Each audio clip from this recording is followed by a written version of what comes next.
Why was Moses not allowed to enter the promised land? Brothers and sisters, today we are going to talk about one of the most heartbreaking moments in all of Scripture. It's a moment that stops us in our tracks, that makes us ask, "Why, Lord? Why would you deny your most faithful servant Moses, the one who spoke with you face to face, entry into the promised land?" Think about it. Moses had led God's people through the wilderness for 40 years. He stood before Pharaoh, calling down plagues and demanding freedom for the Israelites.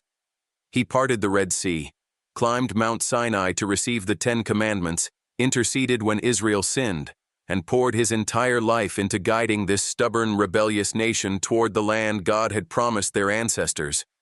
And yet, when they finally arrived, Moses was left behind. Why? It doesn't seem fair, does it? After all, Moses wasn't just another leader. He was chosen by God. He had been faithful, courageous, and enduring. Why would God deny him the very thing he had spent his life striving toward? If Moses, of all people, was not allowed to enter, what does that mean for the rest of us? My dear friends, this is not just Moses' story. This is our story too. How many of us have felt like we worked tirelessly towards something, only to fall short at the last moment? How many of us have begged God for an answer, only to hear silence? Maybe you've experienced loss. Maybe you've felt abandoned. Maybe you've asked, "Lord, why am I still wandering? Haven't I been faithful?" Today we're going to walk this journey with Moses. We're going to uncover why he was denied entry into the promised land, and what that means for us. Because let me tell you right now, this is not a story of punishment. This is a story of purpose. God never acts without reason. And sometimes, what seems like a rejection is really a redirection towards something far greater than we could ever imagine. So stay with me. Open your heart. Because by the time we're done, you may just see your own life and your own wilderness in a whole new light. Let's begin. 1. Who was Moses?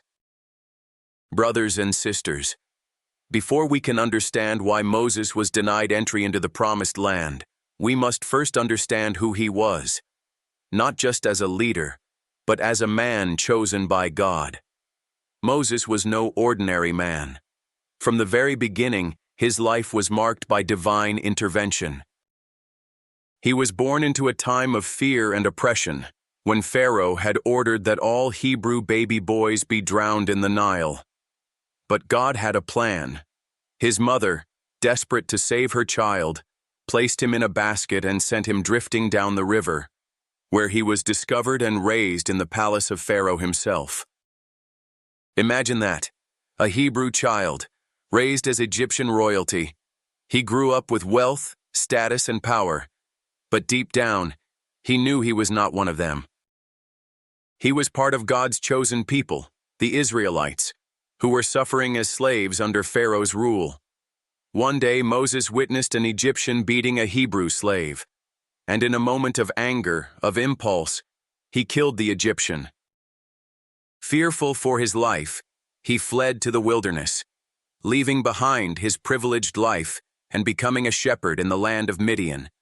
And then, everything changed.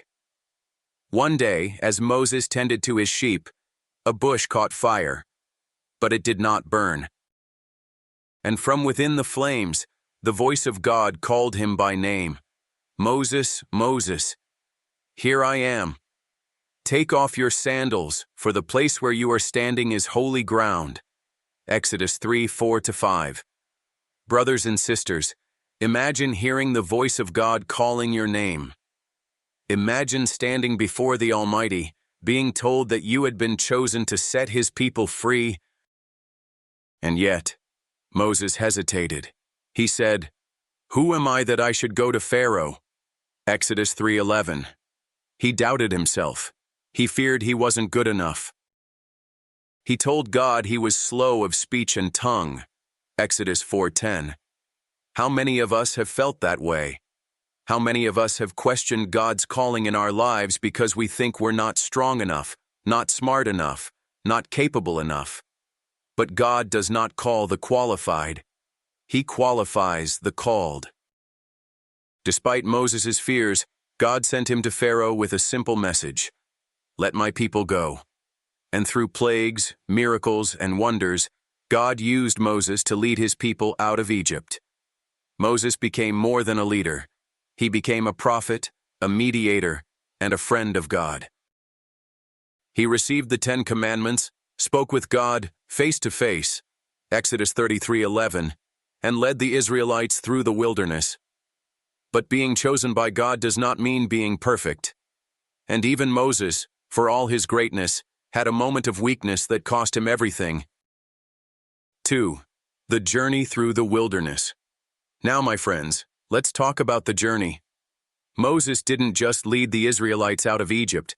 He led them through the wilderness for 40 years. 40 years. That is an entire lifetime for some. That is 4 decades of hardship, of wandering, of trusting in God for daily survival. Imagine the weight Moses carried on his shoulders. Leading a people who were constantly complaining, constantly doubting, constantly turning away from God. How many of us have felt unappreciated for the sacrifices we make? How many of us have poured our hearts into others, only to receive complaints in return? This was Moses' reality. And yet, despite all of this, God provided. When the people were trapped at the Red Sea, God parted the waters. When they were hungry, God rained down manna from heaven. When they were thirsty, God brought water from a rock. Miracle after miracle. And yet, the Israelites still doubted. At one point, when Moses was on Mount Sinai receiving the 10 Commandments, the people grew impatient and built a golden calf to worship. Imagine the heartbreak Moses must have felt when he came down from that mountain and saw them rejecting the very God who had saved them. And still, he interceded for them. He pleaded with God not to destroy them. He was not just their leader, he was their protector. Now, let me ask you, have you ever done everything in your power to help someone only for them to turn their back on you? Moses understood that pain. He carried these people, their complaints, their sins, their burdens, and it exhausted him. And this exhaustion, this frustration, would ultimately lead to the one moment that changed everything, the moment that kept him from entering the Promised Land. 3. The sin at Meribah. The critical moment. Brothers and sisters, this is the moment, the one act that changed everything for Moses. It happened at a place called Meribah, which means quarreling, a fitting name because once again, the people of Israel were complaining. They were thirsty. They were restless. And instead of trusting that God would provide, they turned against Moses and Aaron, crying out, "Why did you bring us up out of Egypt to this terrible place? It has no grain or figs, grapevines or pomegranates, and there is no water to drink." Numbers 25. Now, if you were in Moses' shoes, how would you feel? 40 years of this, 40 years of leading, sacrificing, interceding, and still, they did not trust God. And so, Moses and Aaron did what they had always done. They went to the tent of meeting and fell face down before the Lord, and God, in His mercy, gave them an answer. "Take the staff, and you and your brother Aaron gather the assembly together. Speak to that rock before their eyes, and it will pour out its water." Numbers 20:8. It was a simple instruction. Speak to the rock. Not strike it, not hit it, just speak. But Moses had reached his breaking point. Imagine him standing before the people, his frustration bubbling over. His anger was not just about their complaints. It was about every moment of hardship, every test, every betrayal. And in that anger, he lost sight of what God had asked him to do. Instead of speaking to the rock, he struck it. Not once, but twice. And the water still flowed out. The people still drank. But something was different. Moses had disobeyed. God had wanted to show his holiness, but Moses, in his frustration, took matters into his own hands. And then came the words that must have shattered Moses' heart. Because you did not trust in me enough to honor me as holy in the sight of the Israelites, you will not bring this assembly into the land I give them. Numbers 20:12. Brothers and sisters, pause for a moment. Think about this. One act, one moment of frustration. And Moses of all people, was denied entry into the promised land. Why was this act so serious? Moses misrepresented God. The people saw Moses' anger, not God's holiness. It seemed like Moses was the one providing water rather than God. Moses took matters into his own hands. Obedience matters to God. God's instructions were clear. Speak to the rock, not strike it. Even leaders are not above God's commands. Moses acted out of frustration, not faith. He let his emotions overpower his obedience. He stopped trusting in God's way and took control himself. Brothers and sisters, how often have we done the same? How often have we let our anger, our frustration, take over our actions? How often have we tried to force a solution when God asked us to simply trust him? This was Moses' greatest mistake, and though God still loved him, though Moses was still his chosen servant, there were consequences. He would see the promised land from a distance, but he would not enter. 4. God's judgment and mercy. Now at this point you may be asking, wasn't this punishment too harsh? After all, Moses had given his entire life to leading God's people. He had obeyed through plagues, miracles, wars, rebellions, and yet for one mistake, he was denied entry. Brothers and sisters, I want you to listen closely. God's judgment is always just, but his mercy is always greater. Let's take a closer look at what happened. 1. God still honored Moses.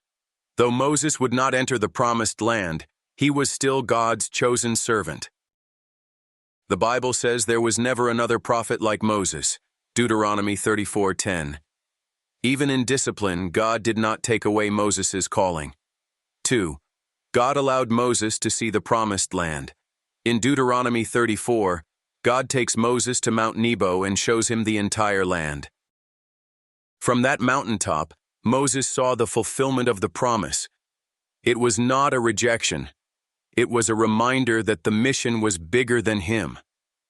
3. God took Moses to a greater promised land. The Bible tells us that Moses died at 120 years old, yet his eyes were still clear and his strength was not gone. Deuteronomy 34:7. And though his earthly journey ended outside Canaan, we know that Moses was taken into the eternal promised land, the presence of God. Brothers and sisters, sometimes we don't understand why God says no. But his no is not rejection. It is redirection. Moses' mission was never just about getting to Canaan. His mission was preparing God's people for their journey of faith, and so he did not fail. He completed his purpose.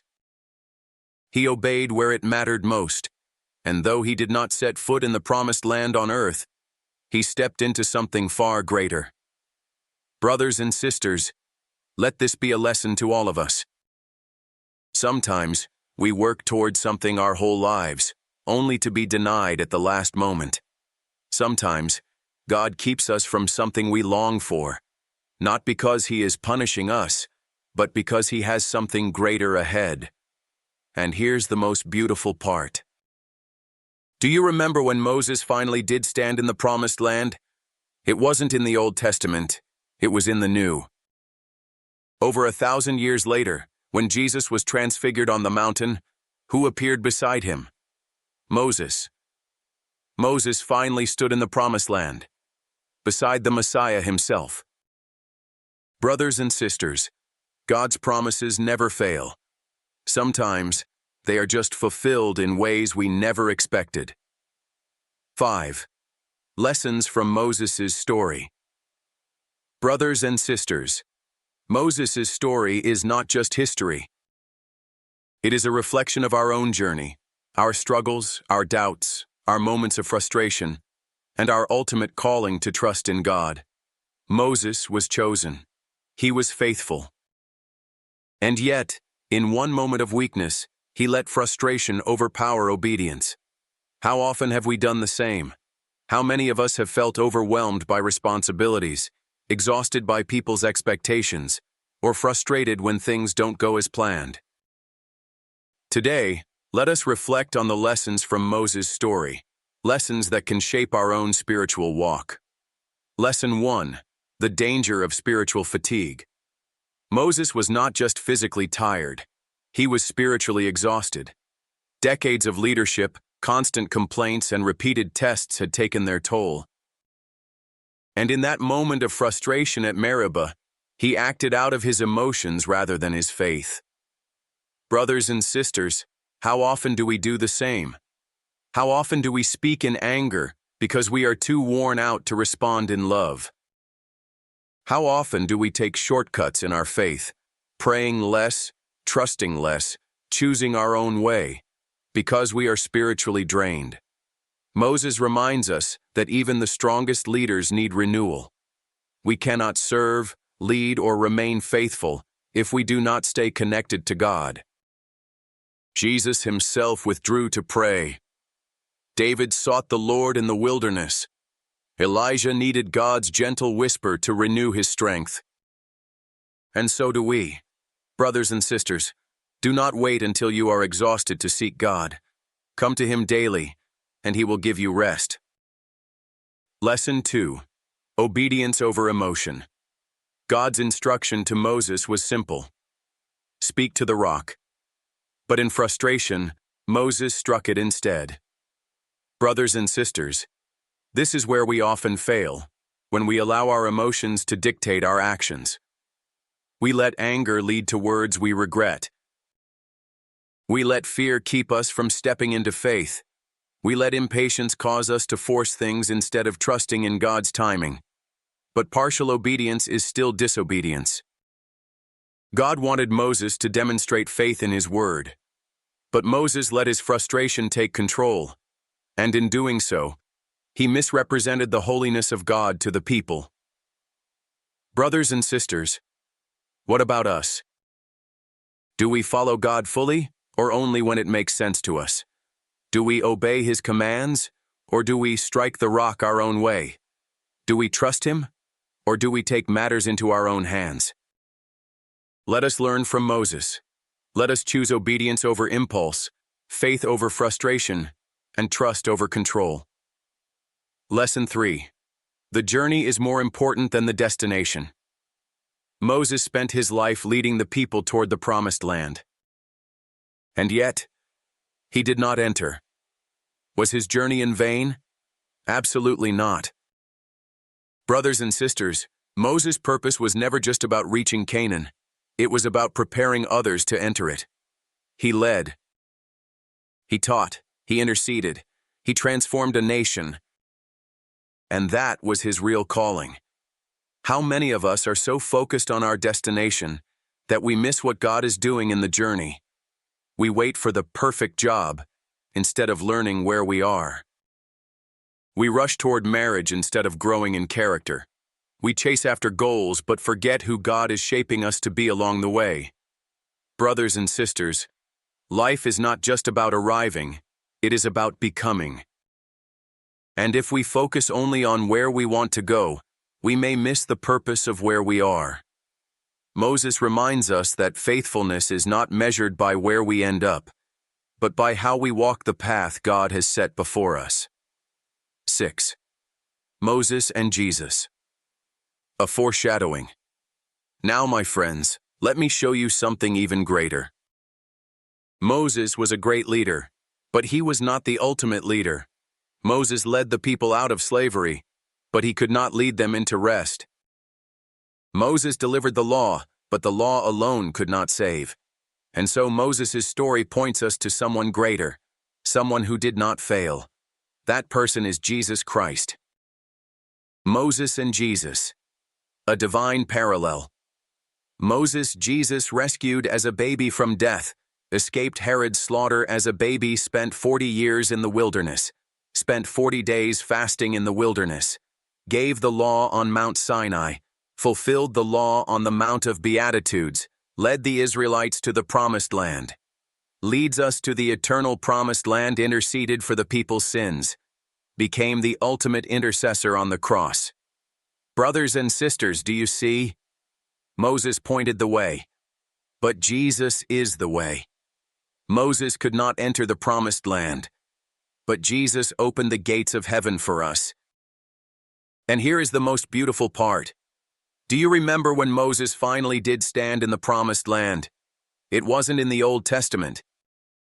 It was on the Mount of Transfiguration, where Moses appeared beside Jesus in glory. Matthew 17:1-3. What does this mean? It means that God's promises are never broken. Moses did enter the Promised Land, but not in the way he expected. And brothers and sisters, the same is true for us. Sometimes God's plans for us do not unfold the way we imagine, but His ways are higher than ours. His timing is perfect, and what He has prepared is greater than we can comprehend. Conclusion: what this means for us today. Brothers and sisters, we have walked the journey of Moses together. We have seen his calling, his faith, his failures, and ultimately, his legacy. And now we must ask ourselves, what does this mean for us? Because Moses' story is not just ancient history, it is our story too. We too are on a journey. We are walking through our own wilderness, facing our own trials, and seeking our own promised lands, in our careers, our relationships, our faith. And like Moses, we will have moments of frustration, moments of failure, moments when we feel like we have fallen short. But let me remind you of this, brothers and sisters.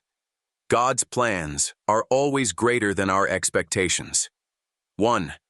Trust God. Even when the answer is no, Moses begged God to let him enter the Promised Land. He prayed. He pleaded. And yet, God said no. Has that ever happened to you? Have you ever prayed for something?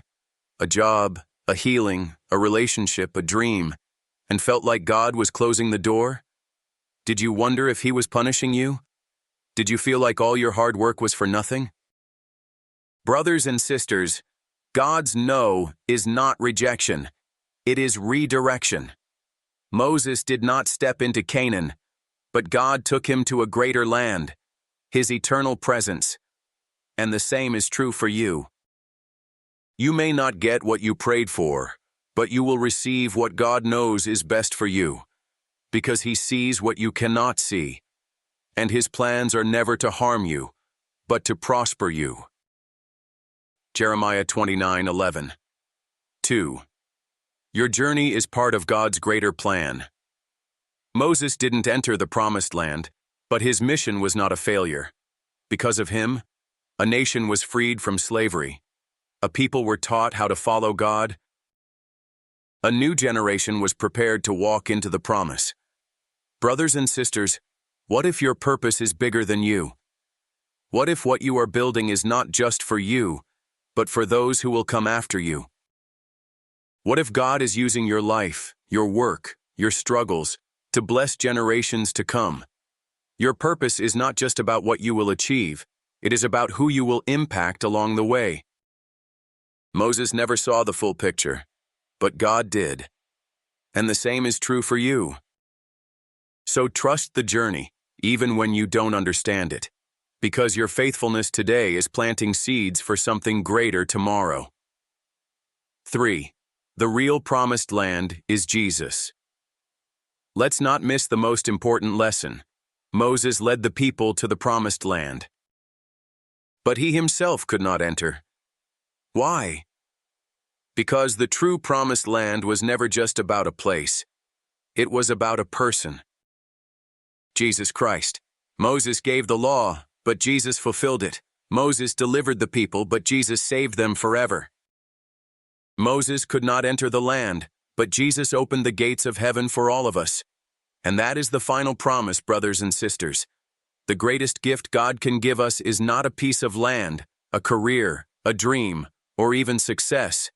It is Himself. And through Jesus, we do not just enter the promised land.